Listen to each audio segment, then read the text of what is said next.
한 번쯤 이런 얘기 들어보셨죠? 땡땡땡 제품에 대한 대화를 나눴더니 그 휴대폰에 그 제품에 대한 광고가 뜨더라. 휴대폰이 몰래 주변 소리를 듣고 있다가 사용자가 필요하다고 말하는 제품을 광고로 띄워준다. 스마트폰이 사용자의 음성을 몰래 들으면서 이를 광고에 활용하고 있다는 의심은 스마트폰이 생겨난 이래로 꾸준히 이어져 왔는데요. 심지어 얼마 전에는 관련된 기사가 떠서 크게 논란을 빚기도 했죠. 물론 구글은 이를 정면으로 반박했습니다만. 자, 그렇다면 정말로 사용자의 모든 목소리, 대화가 광고를 위해 도움될까요? 네, 그래서 저희가 전문가분을 모셨습니다. 안녕하십니까? 네, 안녕하세요. 몰로코라는 회사에서 지금 한국팀 리드하고 있는 안재균이라고 합니다. 저희는 머신러닝 기술을 통해로 광고 영역에서 이제 적절한 솔루션을 제공하는 서비스를 가지고 사업을 하고 있습니다. 저희가 인터넷이나 앱 같은 거 사용하다 보면 옆에 보이는 광고들 있잖아요. 이 몰로코란 기업은 그 광고를 사용자 맞춤형으로 최적화해주는 광고 기술을 제공하는 회사입니다. 이 회사는 사용자 데이터를 분석해서 그 사람에게 가장 적합한 광고를 보여주는 솔루션을 제공하는 만큼 휴대폰이 대화를 몰래 듣고 그걸로 광고로 보여주는 거 아니냐는 세간의 의심에 대해 가장 잘 말해줄 수 있는 업계 종사자분이라 할 수 있죠. 그래서 곧바로 여쭤봤습니다. 일단 기본적으로 제가 알기로 이제 보이스 정보를 활용해가지고 광고를 최적화하는 형태나 이런 것들은 기술적으로는 가능한 걸로 저는 이해하고 있습니다. 스마트폰에는 각종 마이크 장치가 내장되어 있기 때문에 이론상 스마트폰이 사용자 말을 듣는 것은 충분히 가능한 일이라고 했습니다. 사실 저희가 시리야, 빅스비라고 하면 바로 알아듣잖아요. 이건 상시 마이크가 켜져 있기 때문에 가능한 일입니다. 한마디로 마음만 먹으면 사용자의 목소리를 24시간 스마트폰이 듣는 건 충분히 가능하다는 이야기죠. 하지만 그는 그런 기술이 있는 것과 그걸 온라인 맞춤형 광고에 실제로 적용하는 건 완전히 다른 개념이라고 했습니다. 그 개인정보 동의 절차에서 유저의 어떤 음성 정보를 활용한다라는 내용이 들어가 있을 때 이제 활용이 될 수 있는 걸로 저는 이해하고 있습니다. 일단 법적으로 이런 일을 진행하려면 개인정보 동의 사안 등을 통해 각 사용자에게 동의를 받아야 합니다. 근데 당신에 대해 앞으로 24시간 광고를 위해 녹음됩니다. 이런 항목이 떠 있다면 동의를 하실 분들이 거의 없겠죠. 최근에 개인정보 보호를 강화하는 방향으로 가고 있는 것은 맞기 때문에 사실 어렵다고 봐야 될 것 같아요. 사용자의 동의 없이 도청을 했다간 사법 처리가 될 수 있는 사안인지라 그 정도 위험을 감수할 기업이나 업체는 없다는 겁니다. 아니 그래도 얻는 게 짭짤하다면 그 위험을 감수할 수도 있는 거 아니냐고요.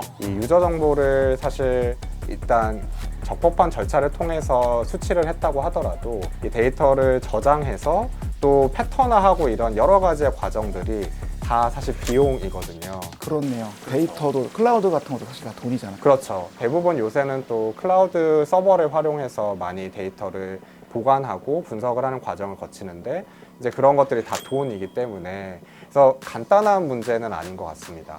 유저들의 대화를 몰래 청취한 뒤 그들에게 맞는 광고를 보여주려면 대화를 일단 저장하고 내용을 텍스트로 변환한 뒤 그걸 다시 분석해서 개개인별로 다른 광고를 띄워줘야 한다는 건데 이 과정마다 들어가야 하는 컴퓨팅 차원이 생각보다 상당히 비싸거든요. 그 모든 컴퓨팅 비용과 그 모든 법적 리스크를 뚫어내고 한다는 게 고작 조금 더 싼 옷, 고작 조금 더 싼 운동화 광고 같은 거라면 광고주에게도 그리고 광고 솔루션 업체에게도 지나치게 손해란 겁니다. 이 소리 정보를 활용한다라는 거는 어떤 실질적인 실익이 있어야 가능한 것 같고 몰로코 같은 경우에는 좀 더 다른 방법으로 해도 충분한 성과를 낼 수 있다고 생각하기 때문에 소리 정보를 활용하거나 하고 있지는 않아요. 아니 근데 이러면 정말 이상하죠? 이 온라인 광고는 진짜 소름 끼치게 내가 원하는 걸 보여주잖아요. 근데 이거 내 주변을 도청해서가 아니라면 대체 어쩌면 이렇게 정확한 광고를 띄워줄 수 있는 걸까요? 과거에는 저희가 뭐 마케팅을 한다, 광고를 한다 이러면은 뭐 연령이나 성별이나 나이나 주소나 이런 좀 아주 정형화된 데이터만 가지고 광고를 할 수 있었는데 이제 현재는 조금은 더 이제 유저의 동의하에 데이터를 제공했다고 하면 좀 비정형화되어 있는 데이터들도 활용할 수가 있거든요. 자, 이거는 설명이 좀 필요한데 현재 온라인 뉴스든 쇼핑몰이든 게임이든 우리가 보고 있는 디지털 화면은 마치 신문처럼 기사, 즉 콘텐츠를 보여주는 부분과 광고를 보여주는 부분으로 구분되어 있습니다. 이를 DA 배너라고 하는데 어디 형태든 팝업이든 전면이든 엔딩이든 아마 어떤 형태로든 한 번쯤은 보셨을 거예요. 여튼 이 각각의 광고 칸에 들어오는 상품들은 각 사용자에게 맞는 광고로 채워집니다. 사용자들이 언제 어디서 어떤 걸 보고 행동하는지, 즉 유저의 행동 데이터를 분석하거나 맥락적 정보, 그러니까 유저가 정확히 무슨 행동을 하는지는 모르겠지만 대략적인 정보를 통해 유추될 수 있는 데이터를 통해 맞춤형 광고를 제공한다는 거죠. 근데 여기서 진짜 재밌는 건 이 광고 칸마다 입찰 단가라는 게 있고 그게 시간대별로 다르다는 겁니다. 몰로코 같은 경우에는 실시간 입찰이라는 기술을 활용해서 광고를 보여주기 때문에 지면 하나하나를 유저별로 실시간으로 광고를 보여주는 형태로 하는 그렇게 이제 구성이 되어 있습니다. 마치 TV 광고에서 8시 뉴스 직전, 국대 축구 경기 직전의 광고 단가가 가장 비싼 것처럼 이 온라인 광고도 시간대별로 광고가가 다르다는 겁니다. 제가 인터뷰를 하면서 놀랐던 지점은 이렇게 입찰가가 매겨지고 여기에 어떤 광고가 들어갈지 결정되는 시간이 고작 0.01초에 불과하다는 겁니다. 아니 왜 이렇게 짧은 시간 안에 광고가 결정되냐고요? 어떤 앱이라든지 어떤 지면을 보다 광고가 딱 보이잖아요. 1초 걸린다거나 2초 걸린다고 하면 버퍼링이 있겠죠. 그렇죠. 오셨는데 광고가 심지어 광고인데 느리면 안 그럴 보죠. 수도 있죠. 네, 맞아요. 네. 보통 앱이나 웹에서 콘텐츠가 로딩되는 그 순간에 맞춰 광고가 같이 뜨지 않으면 광고 효과가 극적으로 떨어지기 때문에 다른 무엇보다 빠른 광고 입찰 시간이 중요하다고 했습니다. 따라서 이 입찰은 인간이 개입하기보다 주로 기계가, 즉 머신러닝 기반 AI 모델을 이용해서 자동으로 처리되는 과정을 거친다고 했는데요. 이게 생각보다 꽤 높은 기술력을 필요한다 했습니다. 머신러닝 기술이라고 하는 거는 비정형화된 패턴이 없는 데이터들에서 패턴을 파악을 해가지고 좋은 결과를 만들어내는 이 과정이 결국 핵심이거든요. 광고 영역에 조금 더 적용을 해본다고 하면 그 데이터들 중에서도 조금 더 중요한 데이터가 있을 거고 중요하지 않은 데이터가 있을 겁니다. 그러니까 이 데이터의 가중도를 좀 높여가지고 예를 들면 뭐 연령 데이터가 좀 중요한 것 같아. 그럼 연령 데이터의 가중도를 좀 더 높여서 결과를 도출해보는 거예요. 문제는 이렇게 고려해야 할 변수들이 너무나 많고 또 엄청나게 복잡하다는 거죠. 얼마나 이 상품을 뭐 자주 받는지 또는 얼마나 뭐 정기적으로 구매를 하는지 그리고 검색을 어느 정도 패턴으로 뭐 10번 보는지 50번 보는지 이런 것들을 살펴보고 웨이트를 조정한다든지 아니면 이 시점에는 조금 더 입찰가를 높인다든지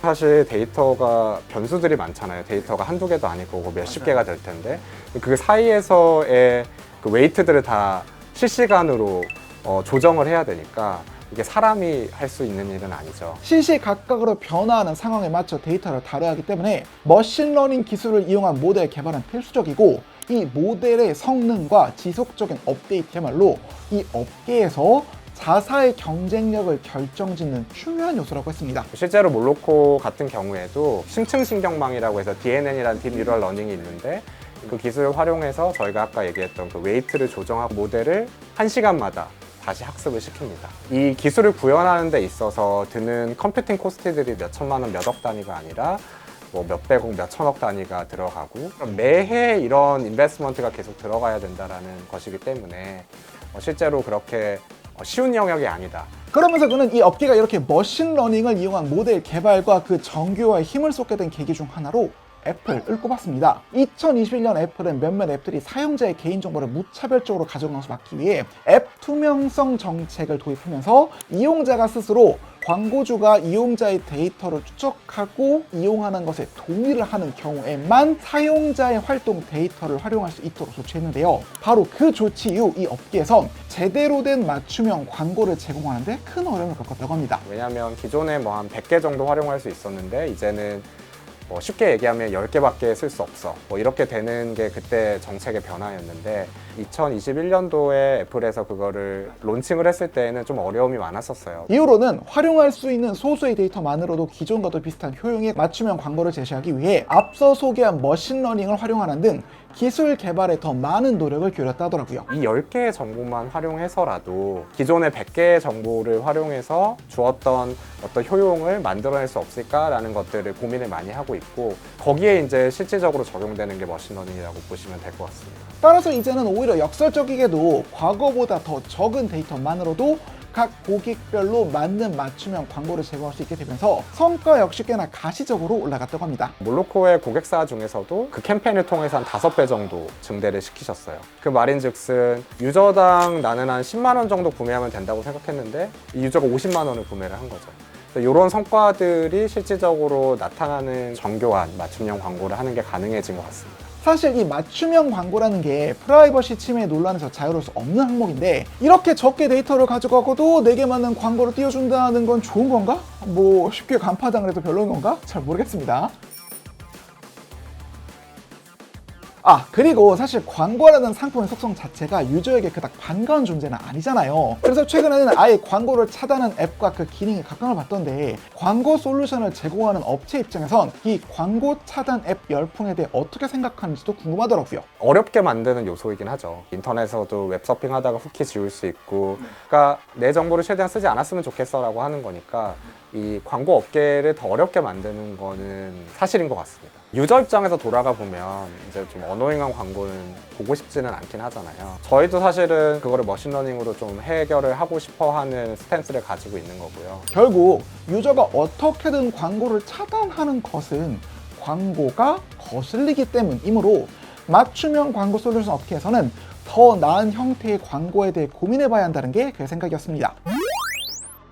자, 오늘은 이렇게 휴대폰이 광고를 위해 내 대화를 듣고 있다는 도시 전설에서 시작해 애플의 강력한 규제로 인해 오히려 더 정교화되고 있는 맞춤형 광고의 발전에 대해 알아봤는데요. 여러분은 이 맞춤형 광고에 대해 어떻게 생각하시나요? 개인의 프라이버시와 데이트되는 지점이 많기 때문에 성가시고 불편한 존재다 라고 인식하는 분들도 계실 것이고, 다양한 무료 인터넷 서비스를 가능케 하는 일종의 원료라는 입장을 가지고 계신 분들도 있을 것 같은데요. 사실 어느 한쪽이 답이라고 말할 수 없는 문제인 것 같기는 합니다. 맞춤형 광고에 대한 여러분의 생각과 경험을 댓글로 남겨주시면 다른 사람들이 사고 확장에도 큰 도움이 될 테니까요. 댓글 그리고 구독과 좋아요를 간절히 부탁드리며 영상 마칩니다. 끝! 네, 가면 갈수록 발전하긴 합니다. 네.